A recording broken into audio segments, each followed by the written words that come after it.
Hello and welcome. My name's Penny Dablin from the Knitting Site, and today I'd like to talk to you about a couple of books I've recently bought. The first one, Cast On, Bind Off. It's an amazing book. When my mother first taught me how to knit, she showed me how to do the cable cast on. 2 needles, putting the right hand needle through the stitches to make the new stitch.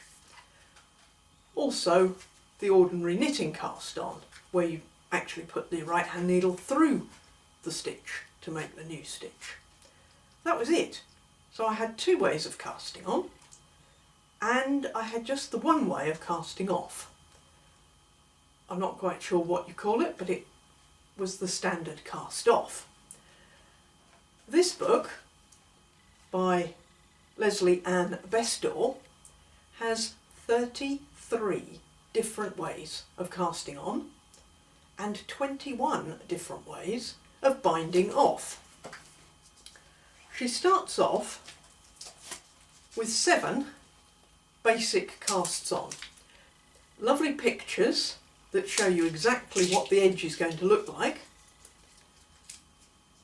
And then we get into more detailed. We have stretchy casts on for when you want a particularly stretchy edge, such as if you were knitting socks, for example. You'd want the top of the sock, if you were doing top down to toe socks, you'd want to have a very stretchy cast on. So you might use one of these. Decorative cast-ons, the picot and the lace edges, for when the pattern demands it.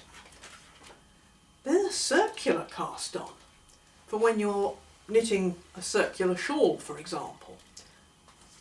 Let me just show you. There's her diagrams showing the circular cast on effect. And of course she has a double-sided cast on, because if you're doing double knitting you need a specific cast on to enable you to knit on both sides at the same time. Oh, we haven't finished with the cast ons. We've now got 3 different multicolour cast ons. I must just show you this because they're really rather fun.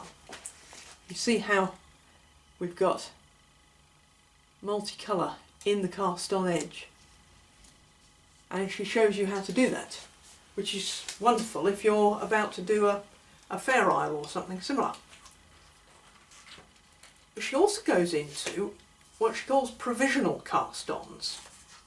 Now, provisional cast-ons are where you are going to throw away the yarn that you've done the cast-on edge with.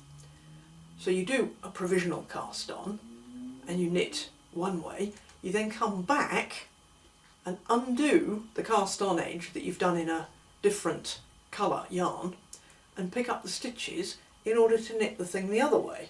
So you might use this with a scarf, so that you'd start in the middle, you'd knit to one end, then you'd knit to the other end. And that way both ends would be exactly the same.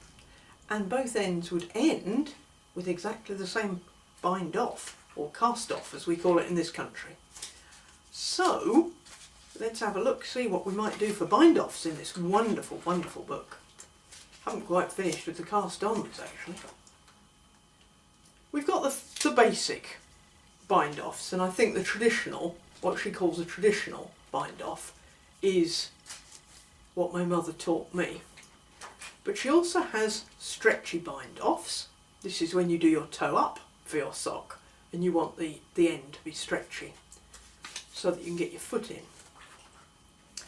We have decorative bind offs, including one where you use 2 rows and it's got a number of holes so that you can use it.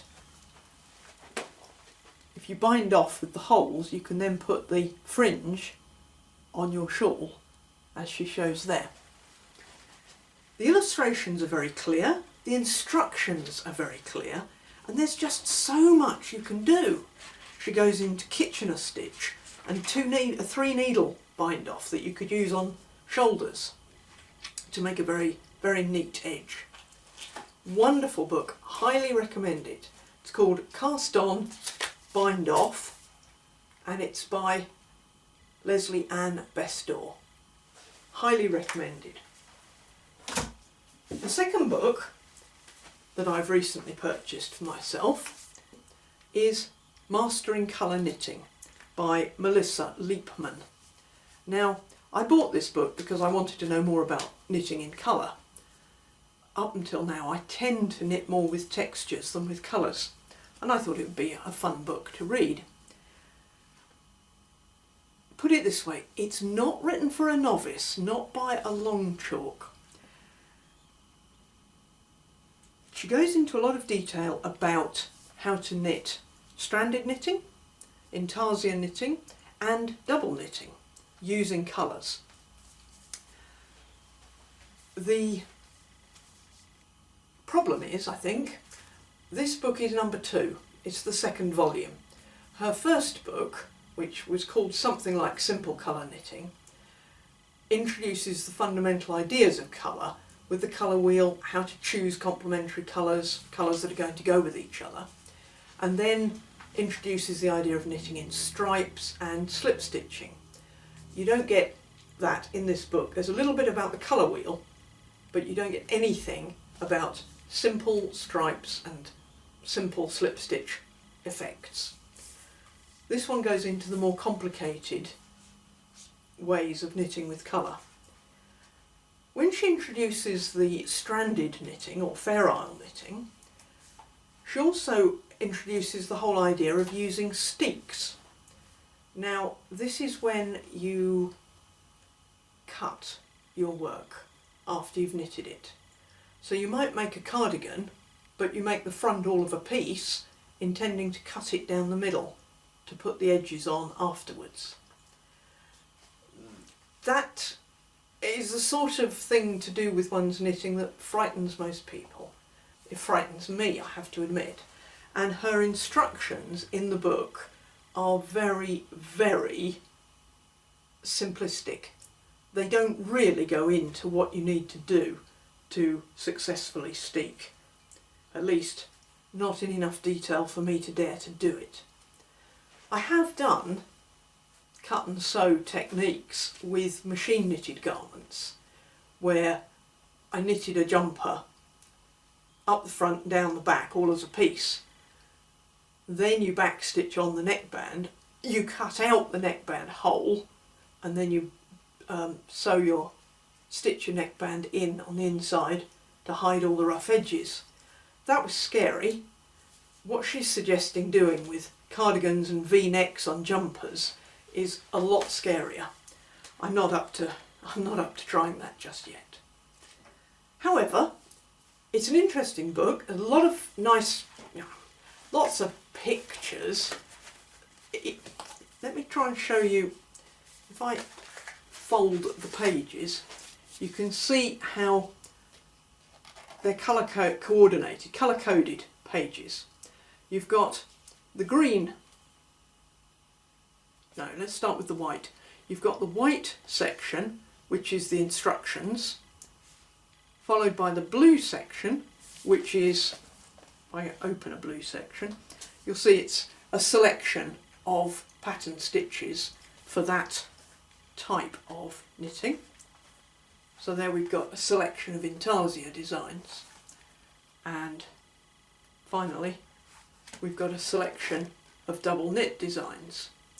That's on the, if I come back to my colours, that's on the blue section, and then the green section is where she introduces projects to try out these techniques. For example, this gentleman's V-neck Fair Isle sweater. My biggest complaint about this book is that the projects jump you pretty well straight in with something that says skill level challenging.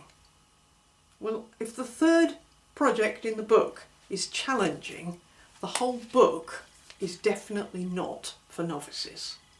So I'd steer clear of this one for the moment. However, if you would like to buy either of the books I've talked about today, I have put the links below this video and for you to get them from Amazon.